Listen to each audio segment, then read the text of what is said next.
네, 불같이 바람같이 임한 성령의 은혜와 능력을 통해 거룩한 교회가 시작되었습니다. 믿음의 무리들이 말씀 안에서 기도함으로 교회를 든든히 세워가고 있을 때 엄청난 사건이 터졌습니다. 이건 사고라고 제가 말씀을 드렸죠.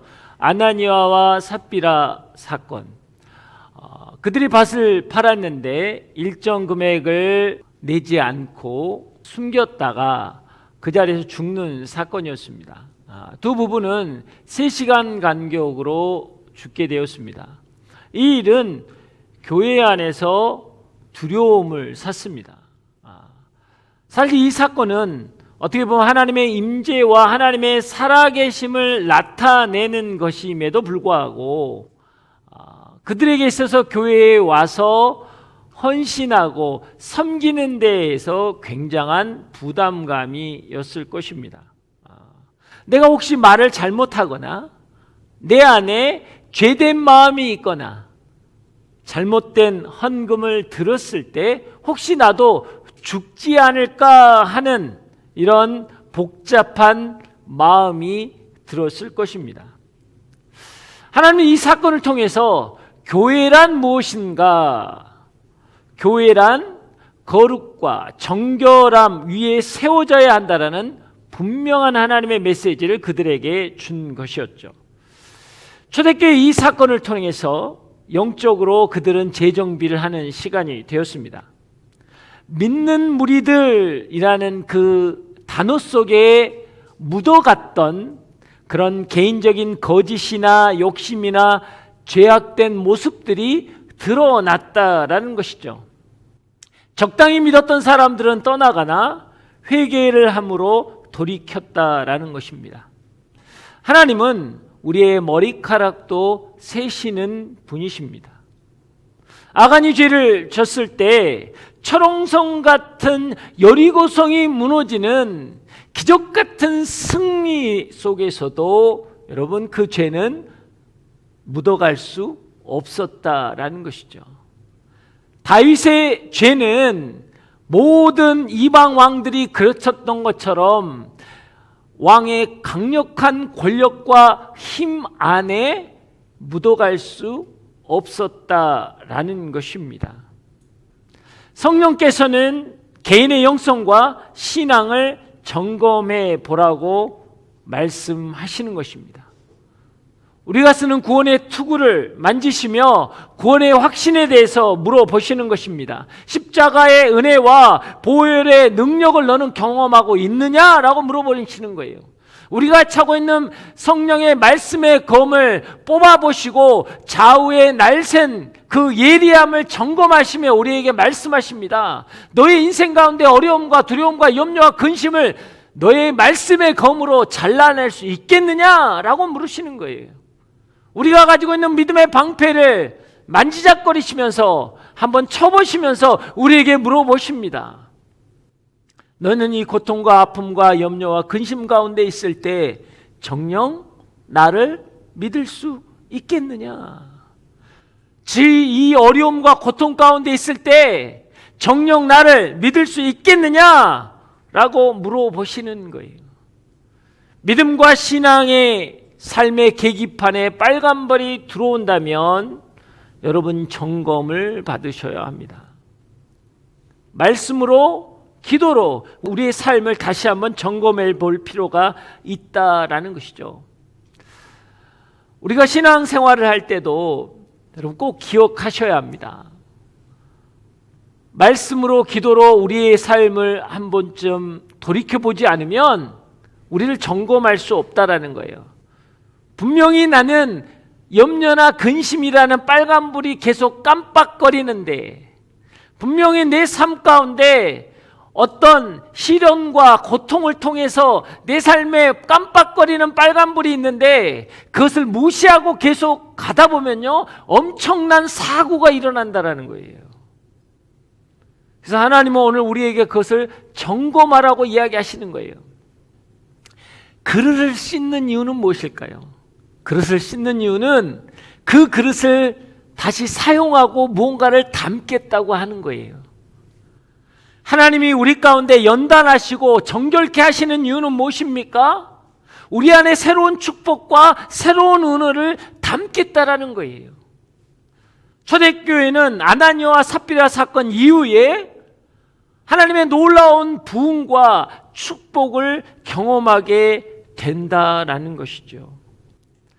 여러분, 교회의 중요성은 무엇입니까?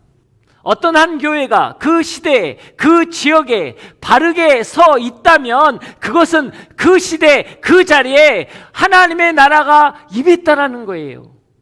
성령의 역사가 일어났다라는 것입니다.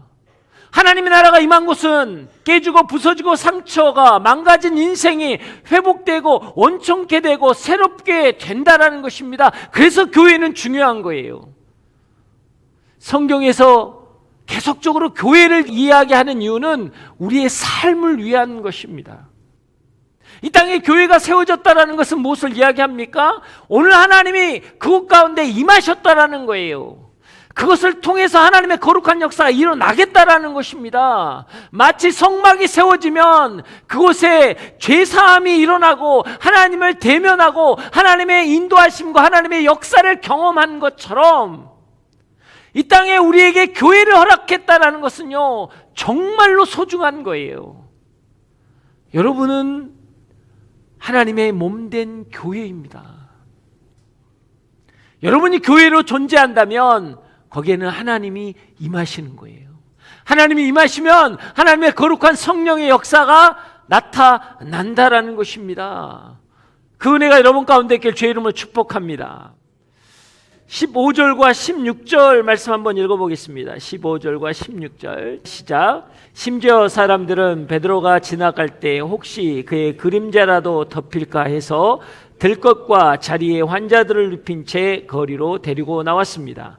예루살렘 근처의 마을에서도 많은 사람들이 환자들과 더러운 귀신에 시달리는 사람들을 데리고 모여들었고 그들도 모두 고침을 받았습니다.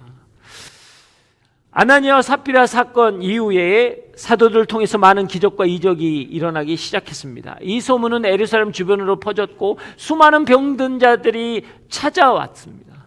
그리고 그들은 모두 고침을 받았습니다. 사람들은 베드로가 지나갈 때 그 그림자라도 한번 닿을까 봐 그곳에 모여들기 시작했다라는 것이에요. 자, 이 기적과 이적의 사건, 모든 사람들이 고침을 받았다라는 이 사건, 여러분은 이런 기적의 사건을 대면하면 어떤 마음이 생기십니까? 우린 대부분 이렇지 않습니까? 주님의 음성을 직접 들을 수만 있다면, 기적과 이적을 내가 직접 경험할 수만 있다면 나도 정말 잘 믿을 수 있을 텐데 라는 생각이 있지 않으십니까? 삶에 문제가 생기고 내가 감당할 수 있는 어려움에 부딪혔을 때 하나님의 역사하심과 능력을 구합니다. 마치 하나님이 일하셨다면, 무언가를 경험했다면, 놀라운 일이 일어났다면 내 문제는 해결될 것이라고, 내 믿음은 성숙되고 성장할 것이라고 우리는 이야기하고 있지 않느냐라는 거예요. 과연 그럴까요? 여러분, 그러나 성경은 그렇게 이야기하지 않습니다. 누가복음 6장에 보면 부자와 나사로 이야기가 나옵니다. 부자와 나사로가 죽었습니다. 부자는 죽어서 지옥에 갔고 나사로는 아브라함의 품에 안겼습니다.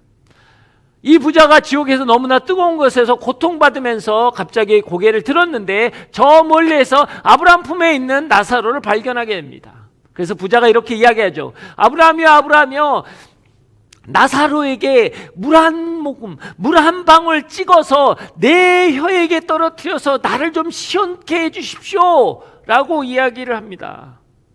그때 아브라함이 그러죠. 너와 내가 있는 사이는 올 수도 없고 갈 수도 없다라고 이야기합니다. 그랬더니 이 부자가 그러면 아직 내 형제 5이 있습니다. 좀 그들에게 가서 제발 이곳에 오지 않도록 나사로를 보내주십시오 라고 이야기를 해요. 그랬더니 아브라함 이야기하죠. 걱정하지 마라. 모세와 예언자의 말씀이 있기 때문에 괜찮다라고 합니다. 그때 부자가 아닙니다. 죽은 자가 살아나는 그런 기적을 봐야 그들은 믿을 것입니다. 라고 이야기할 때 아브라함이 단호하게 이야기하는 말씀이 있습니다. 예언자와 모세의 말을 듣고도 믿지 않는다면 죽은 자가 살아나는 기적을 보아도 믿지 않을 것이다. 오늘 성경은 분명하게 이야기하는 거예요. 근데 우리는요, 가끔씩 기적과 이적이 일어나야 나의 삶 속에서 이 상황이 회복되고 온전케 이루어져야 내가 정말 잘 믿을 텐데, 열심히 한번 믿어볼 텐데, 이것 때문에, 이 상황 때문에 안 된다고 이야기를 해요. 우리의 믿음 없음이 어떤 하나님의 이적과 기적을 보지 못했기 때문에, 직접적으로 하나님의 음성을 들어보지 못했기 때문이라고 우리는 이야기한다라는 거예요. 그러나 성경은 우리에게 분명히 이야기합니다. 말씀으로 믿지 못하면, 오늘 들려주는 하나님의 말씀으로 내가 그것을 받아들이지 못한다면 너는 믿음을 가질 수 없을 것이다 라고 이야기하는 거예요. 사랑하는 여러분, 여러분은 어떻습니까? 말씀을 읽고 말씀을 듣는데 그것으로 부족하다면 우리의 믿음은 온전한 믿음이 아니라는 거예요. 보고 경험하면 내 믿음이 굳건해지겠다고, 내 생활을 잘할 수 있다고 한다면 그것은 건강한 믿음이 아니라는 거예요. 도마도 그랬죠. 예수님이 부활하셔서 제자들에게 나타나셨습니다. 근데 그때 도마가 없었어요. 그리고 예수님이 사라지시고 난 다음에 도마가 들어와서 제자들이 그럽니다. 도마, 예수님이 살아나셨어. 그랬더니 무슨 소리냐고. 내가 내 손으로 그 손의 못자국에, 그 허리의 창자국에 넣어보지 않고는 믿지 못하겠다. 그 소리에 제자들도 갑자기 봉쳤어요. 왜? 나도 그건 못 봤는데? 갑자기 당황한 거죠. 요건 또 뭐지? 자신감이 없어진 거예요. 그래서 예수님이 다시 나타나셔서 도마에게 보이십니다. 내 못자국과 내 창자국에 넣어봐라. 그때 도마가 오 주여, 오 나의 하나님이시여 라는 믿음의 고백을 할 때 예수님께서 이야기하시죠. 너가 보고 믿느냐? 보지 않고 믿는 게 복되도다. 사랑하는 여러분, 보지 않고 믿는 게 복된 거예요. 그 은혜가 여러분 가운데 있길 주의 이름 축복합니다. 지난주 본문이었는데 5장 11절 한번 읽어볼까요? 5장 11절 다 함께 읽겠습니다. 시작. 온 교회와 그 일에 대해 소문을 들은 모든 사람들은 큰 두려움에 사로잡혔습니다. 여러분, 아나니아와 삽비라 사건을 통해서 현장에서 본 사람들은 있었어요. 그러나 초대교회의 대부분은요, 그 소리를 듣고 두려워했고 신앙을 점검했고 정말 믿음이 없었던 것, 내가 죄악 가운데 빠졌던 것들을 돌이킴으로 하나님의 거룩한 역사와 부흥이 일어났다란 말이죠. 자, 그러면 우리는 어떠냐라는 거예요. 들었다는 관점에서 한번 보면 저와 여러분은 아나니아와 삽비라 사건을 여러분 들었어요. 근데 두려우십니까? 혹시 여러분 아무렇지도 않으시지 않았어요? 무슨 차이가 있습니까? 아나니아와 삽비라 사건 굉장히 유명한 사건이죠? 알고 있는 사건이에요. 그건 성경에서 그냥 나온 사건이죠. 초대교회에 일어난 사건이었다라는 거예요. 나와 아무런 관계가 없기 때문에 우리는 전혀 두려움을 갖지 않는다라는 거예요. 그러면요, 왜 성경에서 아나니아와 삽비라 사건을 썼을까요? 왜 성경에서는 그 수많은 기적들의 사건을 써 놓았냐 이거예요. 그 얘기를 들으라는 거죠. 나에게 주신 하나님의 말씀이라는 것입니다. 여러분, 여기에서 중요한 것은 사도행전을 보면서 일어난 수많은 사건들, 수많은 기적들, 수많은 역사함들이 여러분에게는 어떻게 반응되고 있냐라는 거예요. 여러분은 지금 어떻게 반응하고 계십니까? 아니, 어떤 반응을 내가 받고 있습니까? 어떤 영향을 받고 있느냐라는 거예요. 오늘 성경은 우리에게 그것을 분명히 이야기하고 있는 것입니다. 말씀은 과거의 이야기가 아니고요, 현재의 이야기입니다. 왜요? 태초에 말씀이 계시니라. 그 말씀이 하나님과 함께 하시니 곧 하나님이 말씀이거든요. 말씀은 뭐예요? 영이요 생명이라고 했습니다. 그 말씀이 오늘 우리에게 다가왔는데 우리는 전혀 반응을 하지 않는다라는 거죠. 아나니아와 삽비라 사건은 지난 사건이 아니라 오늘 이 시간에 역사하시는 하나님의 성령의 은혜요 능력이라는 것입니다. 말씀이 육신이 돼서 우리 가운데 오신 그 예수 그리스도, 그분을 대면하는 사건이라는 거예요. 신앙에서 살아 역사하시는 그 말씀을 우리는 경험해야 하는 거예요. 우리의 간증이라는 것은 무엇을 이야기하는 겁니까? 하나님이 살아 계신다는 이야기를 하는 거예요. 여러분이 매일 데일리 선포하고 말씀을 묵상한다는 것은 뭘 이야기합니까? 오늘 하나님이 그 말씀으로 여러분 가운데 역사하시겠다라는 거예요. 그 가운데 내 마음이 움직여지고 내 삶의 변화가 일어나고 내 감정에 있어서 내 마음 안에서 어떤 역사들이 일어난다면 우리는 이렇게 이야기하는 거예요. 그것 때문에 내가 평안했고 감사했고 역사가 일어났다. 아니요. 그 전 단계 하나님이 살아 계십니다. 하나님이 나와 함께 계십니다. 그 하나님이 역사하셨습니다. 이게 간증이란 이야기예요. 근데 우리 안에는 그게 없다라는 거죠. 믿음으로 반응하면 오늘도 우리 가운데 하나님의 역사는 일어나는 것입니다. 그 은혜가 여러분을 살리길 주의 이름 축복합니다. 여러분, 그런 의미에서 15절과 16절은 기적과 이적으로 밀어붙이는 게 아니고요, 12절에서 14절의 말씀이 일어난 후에 나타난 현상일 뿐이에요. 12절에서 14절 말씀 한번 읽어보겠습니다. 시작. 사도들은 사람들 가운데 많은 기적들과 표적들을 일으켰습니다. 그리고 믿는 사람들은 모두 한 마음으로 솔로몬 행각에 모이곤 했습니다. 다른 사람들은 감히 그 모임에 끼어들지 못했습니다. 그러나 백성들 사이에는 그들에 대한 칭찬이 자자했습니다. 더욱이 남녀할 것 없이 점점 더 많은 사람들이 주를 믿게 돼 그 수가 늘어났습니다. 치유 공동체, 기적의 공동체의 출발은 뭐였어요? 믿는 사람들이 한 마음을 가지고 모였다라는 거예요. 예수님도 당신이 떠나기 전에 제자들에게 부탁했던 것은 무엇입니까? 아버지께서 내 안에, 내가 아버지 안에 있는 것 같이 너희 모두가 하나 되게 하옵소서라고 하나님께 간절히 기도했어요. 헌신과 희생과 연합되고 하나 되는 신앙생활을 다 제껴놓고 오로지 체험과 기적을 바라고 치유와 회복을 바란다면 그 역사는 일어나지 않는다라는 거예요. 사랑하는 여러분, 위대한 기적은 그리스도인들이 한 마음으로 함께 모였을 때 시작되는 것입니다. 교회가 교회되면 치유와 회복과 기적이 일어난다라는 거예요. 우리는 지난 3, 4년 코로나 기간을 거쳤고 그걸 통해 사회적 거리두기라는 것을 처음 해보기 시작했습니다. 신앙도 자연스럽게 혼자 유튜브를 보는 것이 예배라고 생각되어 버린 시대가 되었어요. 영적 개인주의를 정당화하고 있다라는 것이죠.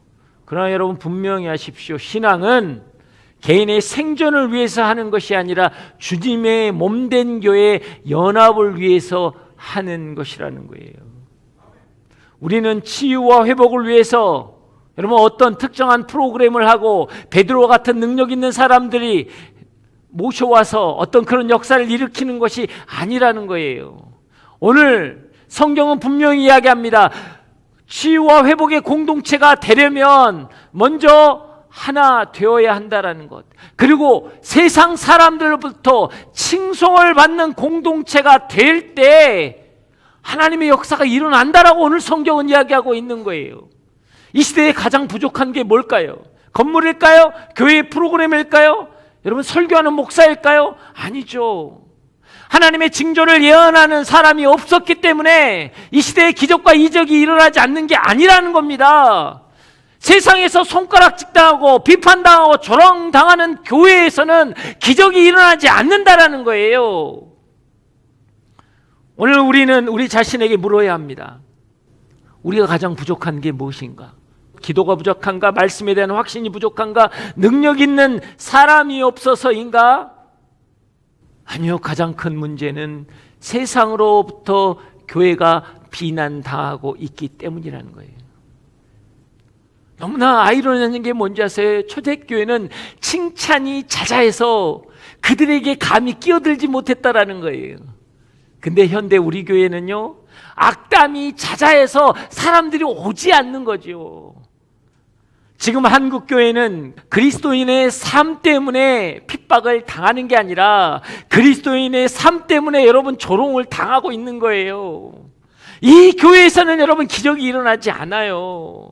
그래서 뭐예요? 은사 집회 쫓아다니는 거예요. 자기 교회에서 안 일어나니까 특정한 어떤 분위기에 휩쓸려서. 아니요, 모든 교회에서는 하나님의 기적과 이적이 일어나야 되고요, 모든 교회에서는 말씀의 능력과 성령의 역사가 일어나야 돼요. 그런데 전제 조건이 있다라는 거예요. 왜 우리가 자꾸 초대교회라는 이야기를 합니까? 그것은 이 땅의 교회가 변질되었기 때문이에요.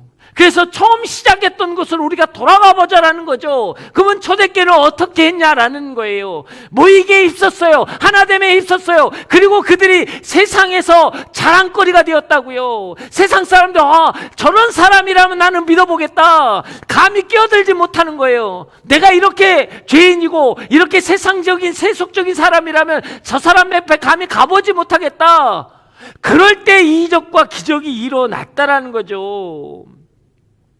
모이기에 힘쓰고 한마음 한뜻으로 아름다운 공동체를 이루고 삶이 예배가 되는 세상에서 칭찬받고 칭송되는 것, 이 모든 것 다 빼버리고 기적을 만들어내고 이적을 만들어내는 것만 사모한다면 여러분 일어나지 않는 거예요. 생명력으로 가득 찬 예배와 한마음 한뜻으로 아름다운 순모임을 하고 매일 데일리 선포를 통해서 삶의 변화를 경험할 때 치유와 회복의 역사는 당연한 결과로 일어나는 거예요. 그래서 우리는 예배를 드리는 겁니다. 우리는 한마음 한뜻으로 기도하는 거예요. 전심으로 나아가는 거예요. 그럴 때 하나님의 역사가 우리 가운데 임하는 것입니다. 그 은혜가 여러분 가운데 있길 주의 이름으로 축복합니다. 아름다운 교회를 세우기 위한 강렬한 열망을 가진 하나님의 사람들을 통해서 주님은 이 땅 가운데 거룩한 역사를 일으키겠다고 말씀하시는 거예요. 힘들었던 순간들을 겪었던 초대교회는 감히 함부로 들어올 수 없는 영적 파워를 가졌고 사람들이 흠모하고 따르고 싶은 영적 매력을 가졌습니다. 우리는 영적 파워를 잃어버렸고 영적 매력을 잃어버렸다라는 겁니다. 여러분 어떻습니까? 교회는 감히 들어오지 못할 만큼 강력한 영적 파워를 가지고 있어야 돼요. 아무나 왔다 갔다 해도 되는 파워 없는 교회가 돼서는 안 되는 것입니다. 누구나 교회에 올 수 있어요. 그러나 아무나 교회에 와서는 안 되는 곳이에요. 성도가 되기 위해서는 여러분 검증이 반드시 필요한 거예요. 그래서 어떻게 해야 하나요? 여러분 다 성도죠. 어떻게 검증해야 돼요? 할렐루야. 인터뷰하고 성경 시험을 봐야 하나요? 한 명도 없을 겁니다, 여러분들. 할렐루야.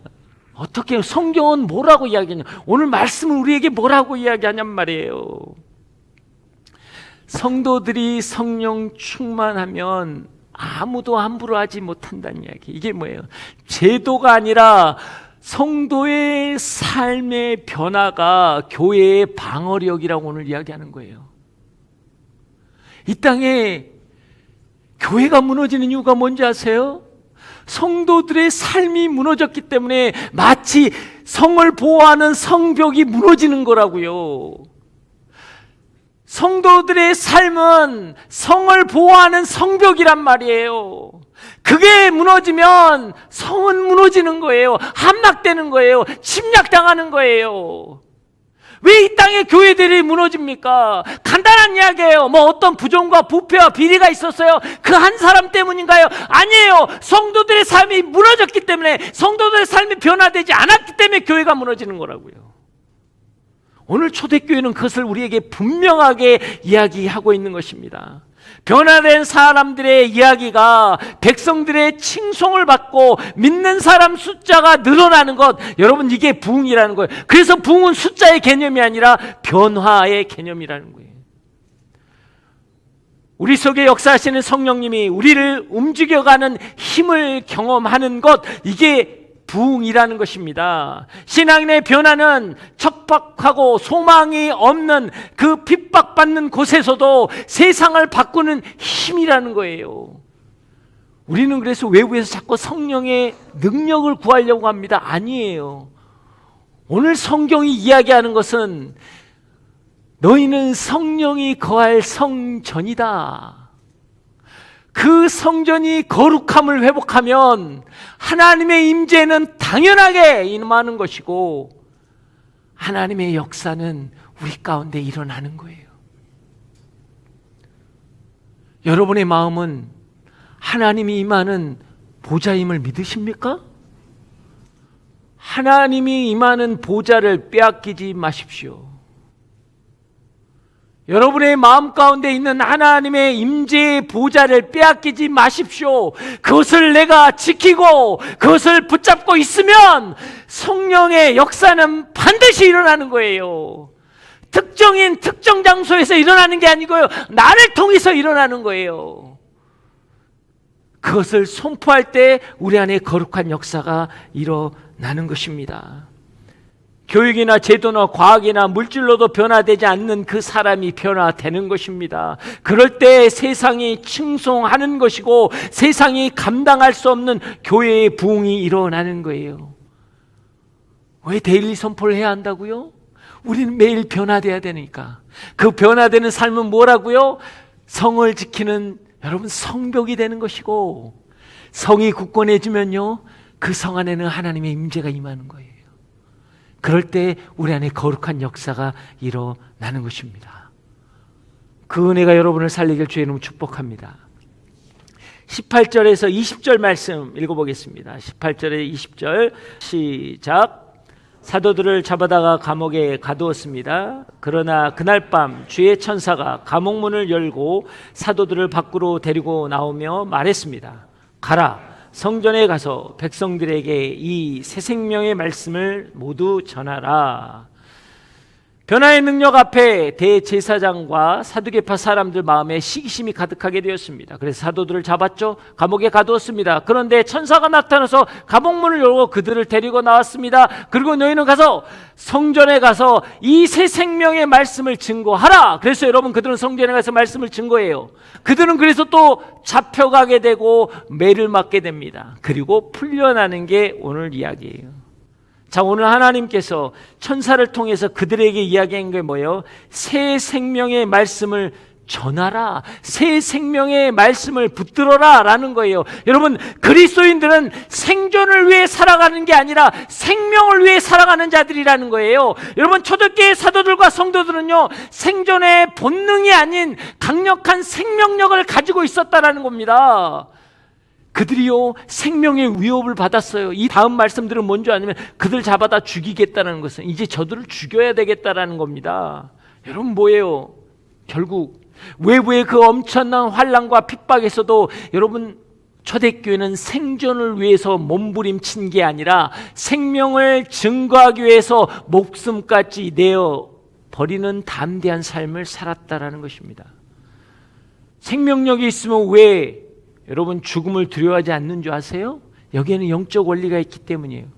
한 알의 밀알이 썩어지면 죽으면 수많은 열매를 맺는다라는 거예요. 내가 그리스도와 함께 십자가에 못 박혔나니 이제는 내가 산 것이 아니다. 내가 죽는 거예요. 여러분, 여러분의 자존심이 죽고 여러분의 어떤 이기심이 죽고 여러분의 감정이 죽는 걸 두려워하지 마세요. 그게 죽으면 30배, 60배, 100배의 열매를 맺게 되는 하나님의 놀라운 법칙이 있기 때문이에요. 그래서 우리는 죽는 걸 두려워하지 않아요. 내 자존심이 상하는 걸 두려워하지 않습니다. 내 마음이 무너지는 걸 두려워하지 않아요. 왜? 내가 죽는 그 자리에 예수 그리스도가 살아나면 하나님의 거룩한 성령의 역사와 열매가 맺혀지기 때문이에요. 하나님은 그 비밀을 여러분에게 이야기하고 싶은 거예요.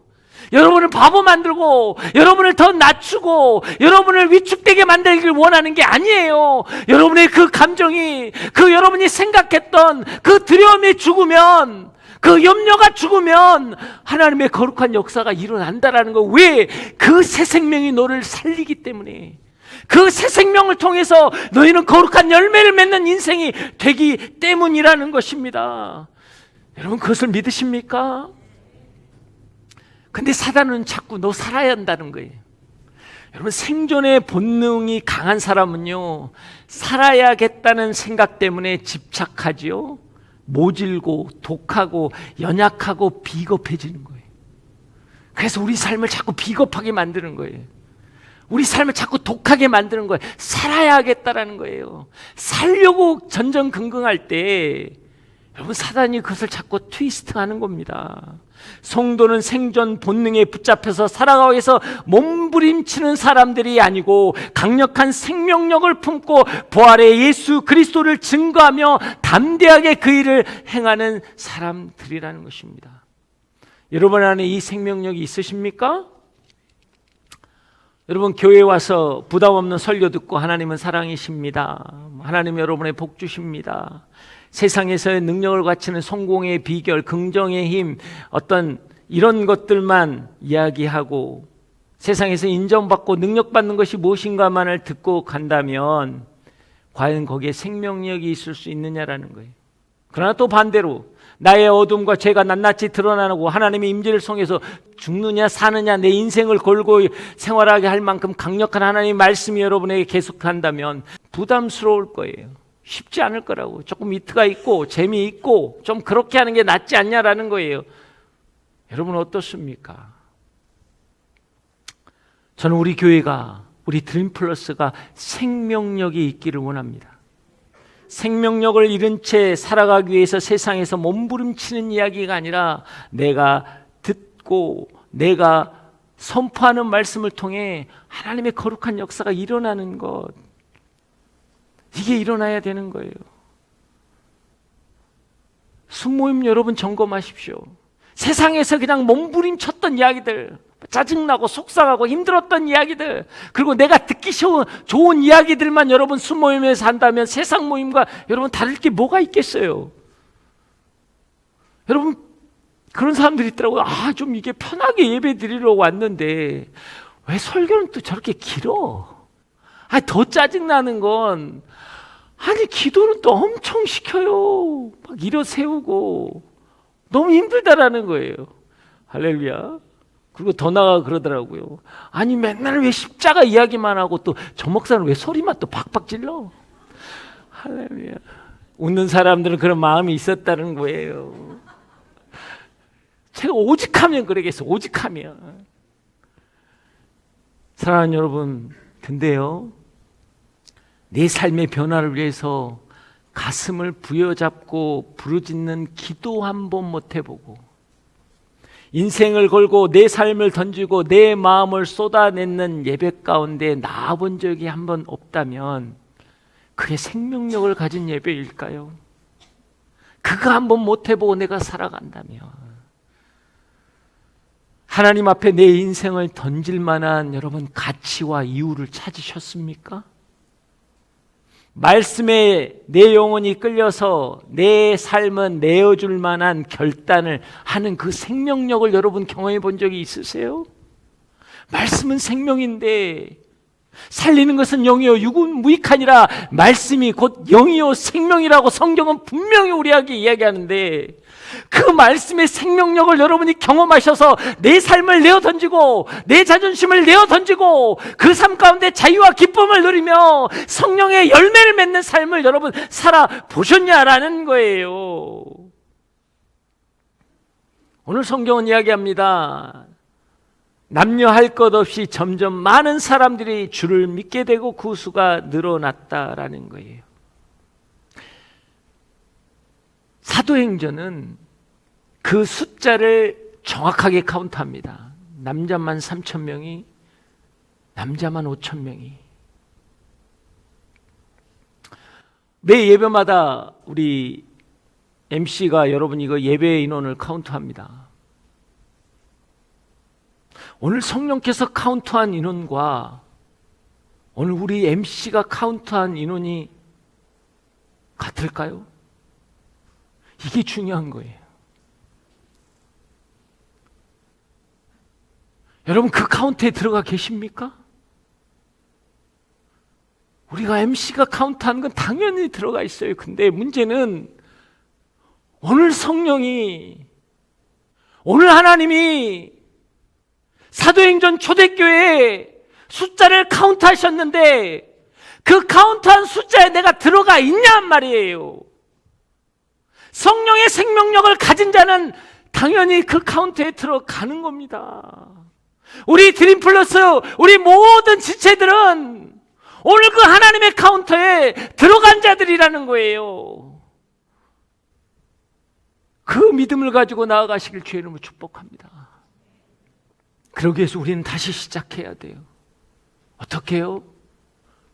말씀 안에서 기도함으로 한마음 한뜻이 되고, 그 한마음 한뜻이 되는 삶을 통해서 세상 사람들에게 칭송을 받을 때 성령의 임재를 통해 우리 안에 기적과 이적이 나타나는 거예요. 우리 안에 어둠이 떠나가고, 우리 안에 아픔이 떠나가고, 우리 안에 고통이 떠나가고 놀라운 역사들이 일어나는 거예요. 그랬더니 남녀를 불문하고 수많은 무리들이 하나님께 돌아왔더라. 이게 부흥입니다. 여러분의 삶의 변화가 교회를 지킬 것입니다. 여러분의 삶의 변화가 여러분의 가정을 지킬 것입니다. 이 부흥의 역사가 우리의 인생을 지킬 것입니다. 여러분 믿으십니까? 그 믿음으로 나아가시길 주의 이름으로 축복합니다.